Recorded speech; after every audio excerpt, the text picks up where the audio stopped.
wabarakatuh.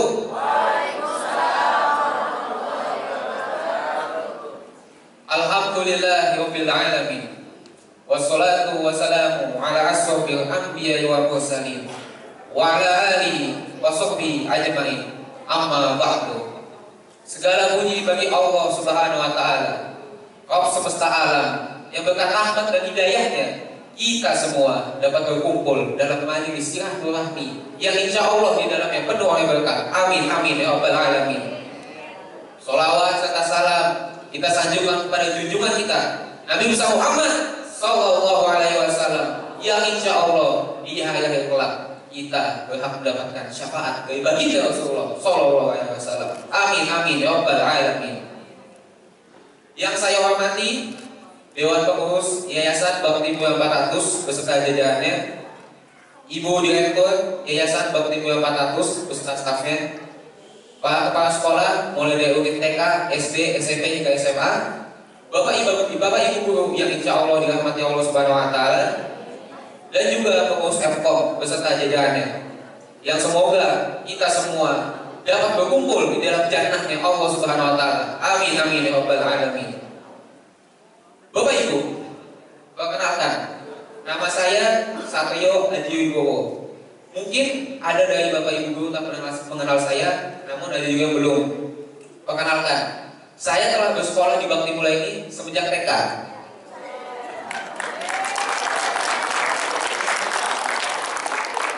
Sejak TK 2 tahun, TKA dan juga TKB.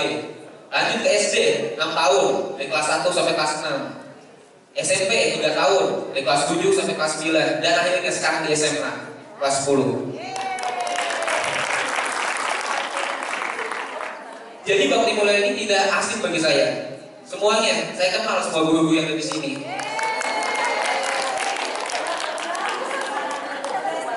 Jadi saya pada kesempatan kali ini saya mengucapkan terima kasih yang sebanyak-banyaknya kepada Bapak Ibu guru yang telah mendidik saya sehingga saya dapat berdiri pada kesempatan kali ini. Mungkin tanpa Ibu Bapak Ibu guru saya tidak dapat berdiri di sini. Takbir!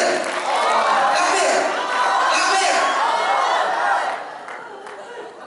Perlu Bapak Ibu ketahui, saya di sini bukan bermaksud untuk menggurui, tapi saya di sini hendak mengajak kepada kebaikan. Selagi Allah Subhanahu wa taala memberi saya nafas untuk saya hidup, saya berkewajiban untuk mendakwahkan ini, mendakwahkan agama Islam ini. Maka oleh karena itu, saya mengucapkan terima kasih karena Bapak Ibu telah mempercayakan itu kepada saya. Terima kasih saya ucapkan yang sedalam-dalamnya. Takbir. Bapak Ibu, bolehkah saya bertanya sesuatu? Boleh? Boleh. Jika pada tanggal penanggalan Masehi kita berada pada tanggal 25 Juni tahun 2018. Namun jika penanggalan Hijriah, adakah yang tahu?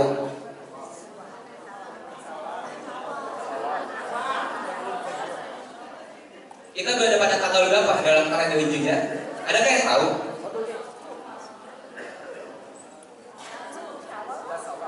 Betul. Kita berada pada 11 Syawal 1439 Hijriah.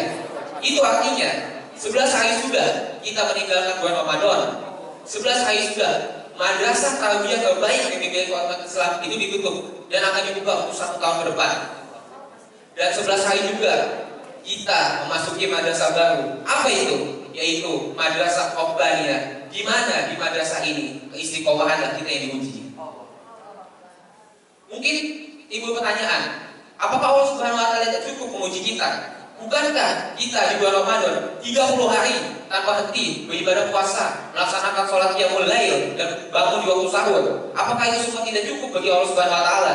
Jelas jawabannya tidak cukup dibandingkan dengan rahmat dan kasih sayangnya Allah Subhanahu wa taala kepada kita. Namun kita yang sering lalai, kita yang sering tidak peduli. Maka dari itu Allah Subhanahu wa taala mengingat kepada kita, yaitu kita istiqomah kepadanya. Takbir. Pada zaman dahulu salah seorang sahabat bernama Abu Amr Sufyan bin Abdillah Saqafi radhiyallahu anhu berkata kepada Rasulullah, "Qultu ya Rasulullah, qul fi islami qaulan la as'aluka anhu ahadun ghairak." Katakanlah kepadaku ya Rasulullah sebuah perkataan dalam Islam yang tidak akan aku tanyakan kepada orang lain selain engkau.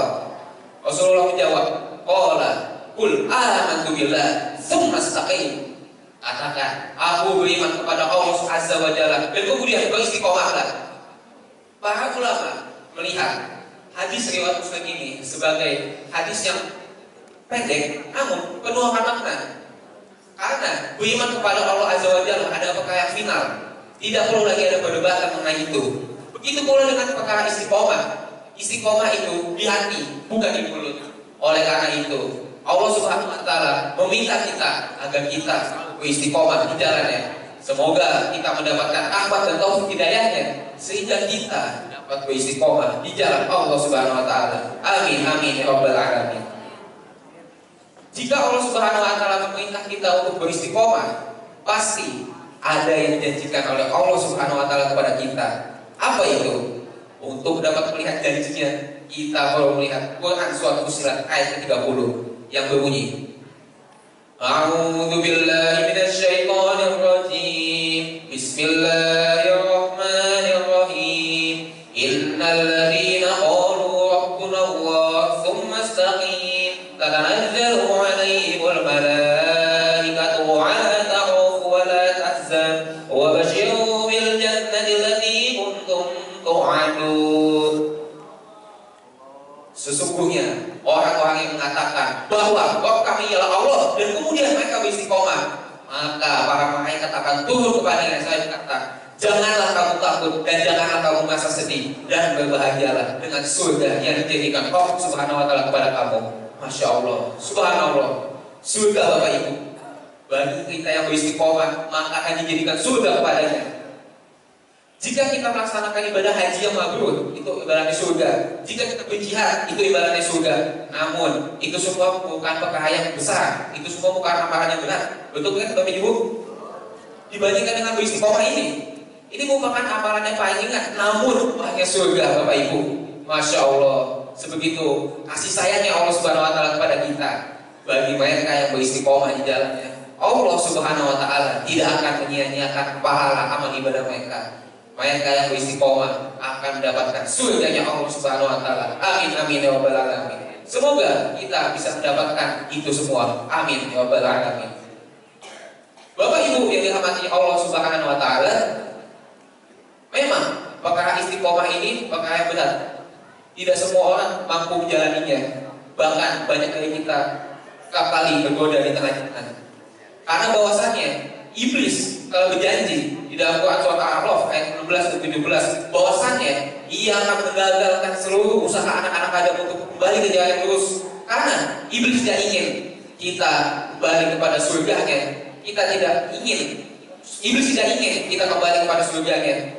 Oleh karena itu Bapak Ibu, inilah kita, tantangan kita, inilah tantangan kita untuk dapat kembali bagaimana mereformasi badan kita agar kita dapat kembali ke surga yang Allah Subhanahu wa taala, yaitu dengan cara kita beristiqomah di jalannya. Bapak Ibu yang dirahmati Allah Subhanahu wa taala, memang perkara ini bukan perkara yang sangat berat. Bahkan para nabi pun, para Rasulullah pun mengajarkan untuk kita beristiqomah, karena istiqomah ini merupakan amalan yang sangat dijaga oleh baginda Rasulullah Nabi Muhammad SAW. Ada satu kisah sahabat yang bernama Sayyidina Abdullah bin Umi Maktum radhiyallahu anhu. Sahabat ini merupakan seorang yang buta. Sahabat ini tidak dapat melihat. Pada suatu hari sahabat ini bertanya kepada Rasulullah, "Ya Rasulullah, izinkanlah aku untuk tidak pergi ke masjid untuk melaksanakan sholat berjamaah, karena aku ini adalah orang yang buta dan aku ini tidak ada yang mendampingiku untuk pergi ke masjid." Lalu Rasulullah berkata, "Apakah kau mendengar suara azan?" Sayyidina Abdullah bin Maktum menjawab, "Ya Rasulullah, tentu saya mendengar suara azan. Maka dari itu tidak ada keinginan untukmu." Karena taat dan patuhnya Sayyidina Abdullah bin Maktum ini kepada Rasulullah, ia pun menjalani sabda Rasulullah. Hingga tiba keesokan harinya, Sayyidina Abdullah bin Maktum hendak pergi ke masjid untuk melaksanakan sholat subuh berjamaah. Ketika tidak lama ia keluar dari rumah, ia terjatuh. Ia tersandung oleh batu hingga wajahnya yang mulia itu terkena ongkahan batu. Berdarahlah wajah Sayyidina Abdullah bin Maktum. Namun karena taatnya dan rasa cintanya kepada baginda Rasulullah SAW, ia membersihkan luka-luka itu dan ia langsung pergi ke masjid untuk melaksanakan sholat subuh berjamaah. Tidak lama setelah ia terjatuh, ada seorang laki-laki yang hendak membantunya. Laki-laki itu berkata, "Wahai paman, apakah paman ingin pergi ke masjid?" Sayyidina Abdullah bin Maktum menjawab, "Ya, saya ingin pergi ke masjid." "Maka dari itu paman, saya hendak menawarkan bantuan kepada paman. Saya hendak mengantarkan paman ke masjid. Saya tidak ingin melihat paman bersusah payah dalam mengamalkan ajaran agama ini." Karena saat itu Sayyidina Abdullah bin Maktum tertegun dengan sikap terpuji laki-laki tersebut, lalu ia pun mengiyakan tawaran itu. Hingga kejadian itu, setiap hari saat Sayyidina Abdullah bin Maktum hendak melaksanakan sholat ke masjid, laki-laki itu selalu datang dan laki-laki itu selalu membantu Sayyidina Abdullah bin Maktum dari pagi hingga pulang kembali. Hingga tiba Sayyidina Abdullah bin Maktum ini penasaran, siapakah orang ini? Lalu ia berkata pada laki-laki tersebut, "Wahai hamba Allah, sungguh engkau merupakan seorang hamba yang sangat baik. Boleh aku bertanya, siapakah namamu? Jika aku ingin berdoa kepada Allah, aku ingin mendoakan kamu agar kamu termasuk salah satu orang yang dijadikan surga oleh Allah Subhanahu wa taala." Apa jawab laki-laki tersebut? Laki-laki tersebut berkata dengan kasar, "Paman tidak perlu mendoakan aku. Paman tidak perlu memberitahu, paman tidak perlu tahu siapa namaku. Paman tidak perlu tahu mempertanyakan aku lagi. Karena aku ini menolak ikhlas, bukan ingin mendapatkan doa maupun ibadah jasa dari paman." Terkejut Sayyidina Abdullah bin Maktum dengan perkataan kasar itu. Hingga Sayyidina Abdullah bin Maktum itu berkata, "Jika seperti itu, aku berjanji tidak akan meminta bantuanmu lagi. Aku berjanji tidak perlu bantuan jasamu lagi." Lalu karena begitu didesak oleh Sayyidina Abdullah bin Maktum, laki-laki tersebut berkata dengan sejujurnya, "Baiklah paman, jika seperti itu, aku akan mengatakan siapa aku sebenarnya." Laki-laki tersebut berkata, "Jika paman ingin tahu siapa namaku, maka ketahuilah, sesungguhnya aku ini adalah iblis." Terkejut Sayyidina Abdullah bin Maktum, "Bagaimana mungkin engkau membantu aku? Bagaimana mungkin engkau memudahkan jalanku untuk pergi ke masjid? Padahal kau adalah makhluk yang dibutuh oleh Allah Subhanahu wa taala. Kau adalah makhluk yang senantiasa menyesatkan anak cucu Adam hingga akhirnya kamu semua dapat berkumpul di neraka bersama kita. Bagaimana mungkin ini semua terjadi?" Lalu iblis berkata, "Ketahuilah Sayyidina Abdullah bin Maktum, ketika engkau terjatuh, aku mendengar malaikat berkata bahwasannya setengah dari dosamu itu telah diampuni dan juga setengah dari tanganmu menuju surga itu telah dihapuskan. Oleh karena itu, aku khawatir jika kau terjatuh untuk kedua kalinya, setengah dari dosamu itu diampuni lagi dan juga setengah dari tanganmu ke surga itu sudah dihapuskan." Masya Allah, Bapak Ibu, sebegini kuatkah tekad iblis untuk menyesatkan kita? Seperti inilah tekad iblis untuk menyusahkan kita dari jalan yang lurus. Seperti inilah tekad iblis untuk menggagalkan kita kembali ke tempat akhirat yang lebih baik, yaitu surganya Allah Subhanahu wa taala. Oleh karena itu, kita wajib berdoa untuk berdoa agar kita bisa beristiqomah di jalan Allah Subhanahu wa taala. Salah satu doanya yaitu berbunyi, "Ya muqallibal qulub, tsabbit qalbi 'ala dinik wa ta'atik." Wahai yang zat yang maha membolak-balikan hati, tetapkanlah hati ini atas agama dan keyakinanmu yang lurus.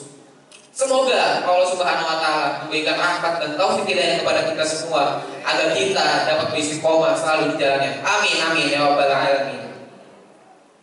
Bapak Ibu, pada kesempatan kali ini juga saya ingin memberitahukan kepada Bapak Ibu bahwa saat ini para remaja sedang krisis keteladanan. Mereka memilih teladan yang jauh dari nilai-nilai Islam. Mereka memilih teladan yang tidak ada hubungan langsung dengan mereka. Mereka memilih teladan yang tidak dapat membuat mereka menuju ke surga, namun malah sebaliknya membuat mereka menuju ke neraka. Oleh karena itu Bapak Ibu, saya meminta kepada Bapak Ibu guru semua, tolong jadilah teladan bagi anak muridnya. Tolong jadilah teladan bagi seluruh masyarakat semuanya. Karena pada saat ini remaja kita sedang memilih teladan yang tidak baik, yang malah menyusahkan mereka menuju jalan yang lurus dan membunuh mereka ke jalan yang dimurkai oleh Allah Subhanahu wa taala. Oleh karena itu, hiasilah keteladanan itu dengan sikap-sikap istiqomah. Jika Bapak Ibu telah menjadi teladan dan dapat istiqomah di jalannya, maka saya yakin Bakti Mulia 400 akan maju, sukses, berjaya di masa akan datang. Takbir! Oleh karena itu, Bapak Ibu, bagi kita yang mau mengamalkan agama Allah Subhanahu wa taala, kita pasti tidak akan rugi. Kita pasti akan mendapatkan imbalan yang sangat besar. Imbalan yang sangat besar, dan juga kita akan mendapatkan surga Allah Subhanahu wa taala. Di mana tidak ada tempat lain yang lebih indah dibandingkan surga Allah Subhanahu wa taala. Amin amin ya rabbal alamin. Oleh karena itu, Bapak Ibu, saya berpesan kepada Bapak Ibu semuanya, tolong jadilah teladan dan hiasilah keteladanan itu dengan sikap istiqomah. Jika sudah seperti itu, saya yakinnya Bakti Mulia 400 akan keluar sebagai pusat pendidikan Islam yang sesuai dengan visi dan misinya. Amin amin ya rabbal alamin. Oleh karena itu, Bapak Ibu, mohon dimaafkan kekeliruan saya, mohon dimaafkan kehilapan saya, karena saya saat ini sedang belajar. Saya memang masih jauh dari belum sempurna. Saya masih berada pada tahap awal. Karena itu, saya memohon kepada Bapak Ibu semua, sekiranya agar mendoakan saya menjadi pribadi yang istiqomah, dan akhirnya kita semua dapat berkumpul dalam surganya Allah Subhanahu wa taala. Amin amin ya rabbal alamin.